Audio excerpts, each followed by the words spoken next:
All right, Conclave to me is a good signal. It's a return of an adult thriller, albeit a slow one. This is directed by Edward Berger, who did the great All Quiet on the Western Front a couple years ago. I really liked that movie, and because of Conclave, I'm going to start to watch all of his movies from now on. This is right up my alley. This is about the election of a pope. The pope dies early in the movie. Cardinal Dean, played by Ralph Fiennes, he has to, help elect the pope, gather, I think, 108 cardinals from around the world.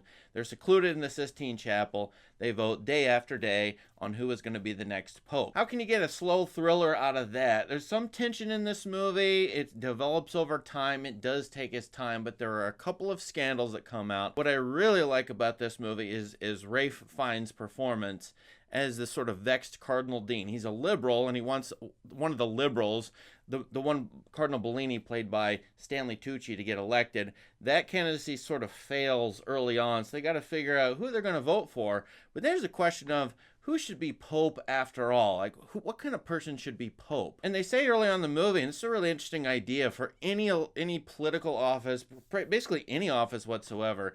If you don't want the position, then you're the right person for the job.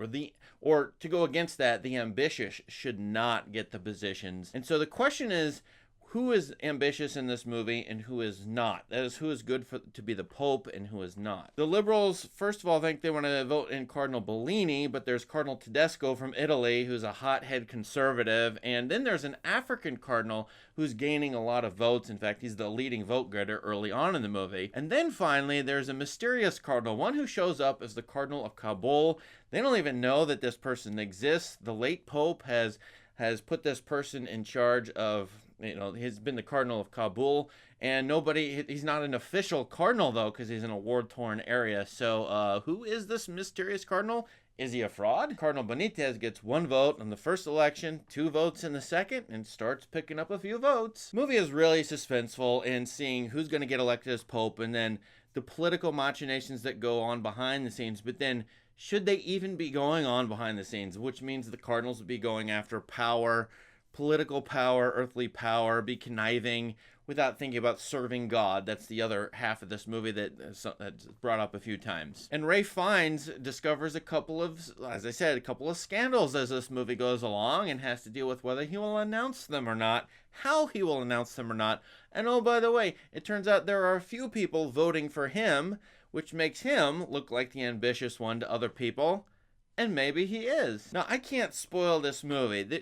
This movie is worth analyzing if you know the ending, but man, I can't do that for those of you, because most of you at this point, as this is just a review, have not seen the movie. But I'm going to tell you, this movie ends as a work of art to me. And I think they're both light and dark interpretations of the ambiguity.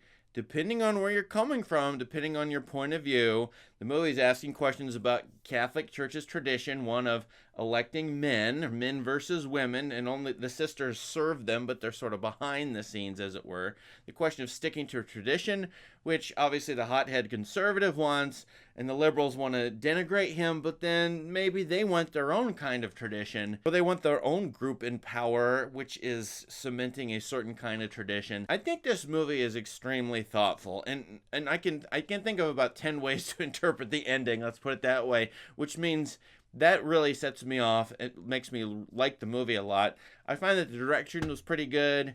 Everything in this movie is good, including the acting. Some old-time actors come in. Stanley Tucci, as I said. John Lithgow's in this movie. Isabella Rossellini shows up. And so I could have done with a few fewer shots of Ralph Fiennes staring off and looking sad and wistful. I think we could cut a few of those out. But overall, the effect of this movie is to make me think about choosing a man of God or woman of God or servant of God versus electing that person and all the political machinations that have to go on. It's kind of a necessary part of electing anybody in any format. But the conflicts in that.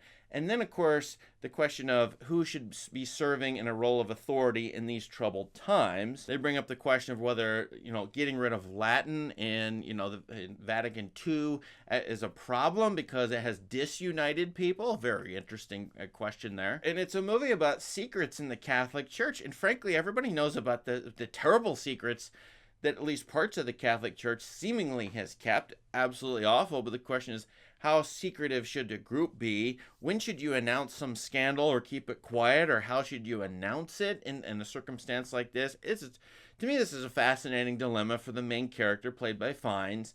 And then a question for the whole church. How should you act on behalf of the whole church? Heck, the question is, what is the church, as it comes up later in this movie? Full disclosure, I'm not a Catholic, but I still find this movie extremely interesting, even though I have no one to root for in this. So I love adult thrillers. I've been watching a bunch of 80s and 90s ones, and this one can fit right in and ignore that PG rating, which has nothing to do with anything. Frankly, movie is for adults, thinking adults. So PG means nothing. And I strongly suggest watching this movie for most of you. So I'm going to give it 4 stars. I think I'd rewatch it. I dare say I'm going to tell my wife and teenagers, go watch it. I think you'll be interested in it. It's going to be a good movie for most people. Most times it's going to be thoughtful, engaging. I know most of my colleagues probably would dig it, I think. So for that, I'm going to give 4 stars and a recommend. Now, what did you think of Conclave? Is this better than the book? I never read the book. Is the book better? What do you think of the movie? What do you think of its ending? And spoiler alerts in the comments, okay? But beware. Also, if you're going to watch this movie, do not look at anything, because I think it's going to be better if you know nothing about anything going on except what I told you in this video. All right, thanks for watching. Please subscribe to this channel for more great content. Have a great day. See you later.